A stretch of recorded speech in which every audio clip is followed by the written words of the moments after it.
Bonjour à vous. Alors je ne sais pas vous, mais moi je ne connais personne qui ait besoin de voiture, de travail ou d'argent. Alors bien sûr quand je dis ça c'est un petit peu provocateur, mais c'est pour vous illustrer le fait qu'il ne faut pas confondre nos besoins réels, les besoins qui sont des valeurs, comme l'amour, la sécurité, la confiance, l'amitié, la santé, la communication, le respect. Voilà, ce sont des valeurs, ce sont des choses immatérielles qu'on ne peut pas toucher. Et donc il ne faut pas confondre ces besoins avec les stratégies pour satisfaire ces besoins. Avoir une voiture, c'est une stratégie pour satisfaire des besoins de déplacement, de relations humaines, de sécurité financière si je m'en sers pour aller au travail, d'alimentation si je m'en sers pour aller faire mes courses. Donc effectivement, elle est très utile, cette voiture, mais ce n'est pas un besoin. C'est une stratégie pour satisfaire des besoins. Et de la même façon, le dernier téléphone à la mode, ou le maquillage, le parfum, les télévisions, une belle maison avec un grand jardin, qu'est-ce que ça pourrait être d'autre, des habits chers, tout ce genre de choses, tout ce qui sont des objets matériels finalement, ne sont que des stratégies pour satisfaire nos besoins. Et ce qui est important dans une vie heureuse, c'est que justement que nos besoins soient satisfaits. Donc si on confond nos besoins avec les stratégies pour satisfaire nos besoins, des fois on va peut-être, j'ai envie de dire, taper à côté. Si je cours après des choses matérielles, finalement ce n'est pas forcément ça qui va remplir complètement le rôle de satisfaire mes besoins.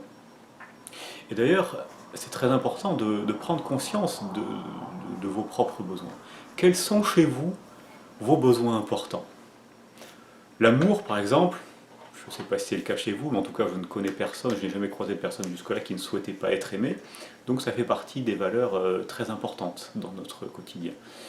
Le respect, généralement, fait partie des valeurs très importantes chez tout le monde. L'honnêteté, hein, tout le monde aime bien que les autres personnes soient honnêtes avec nous-mêmes, donc ça fait partie généralement des valeurs très, très appréciées. La santé, a priori, je pense que tout le monde a envie d'être en bonne santé également.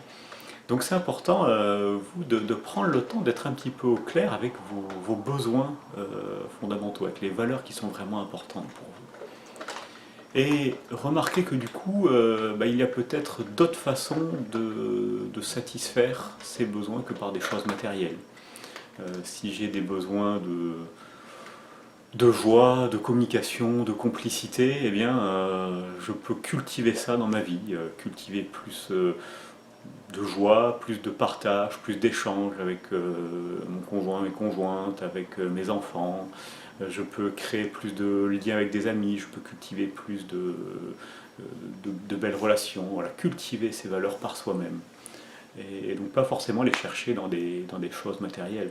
Si d'habitude j'achète des beaux habits, du maquillage, des parfums, tout ça pour satisfaire des besoins de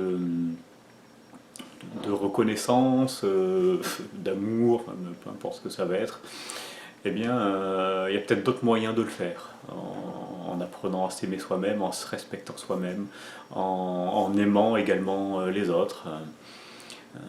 Donc c'est important ça de faire le point réellement sur vos vrais besoins, qui sont des valeurs, et les façons qui appartiennent à vous-même de les cultiver, en se passant, ou en tout cas en limitant de passer par des choses matérielles, par des choses extérieures qui ne dépendent pas de vous, et qui parfois peuvent créer de la frustration. Hein.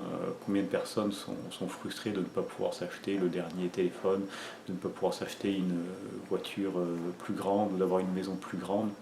Mais tout ça, encore une fois, ce ne sont pas des besoins, donc c'est un peu dommage d'être frustré pour des choses dans lesquelles nous n'avons pas besoin.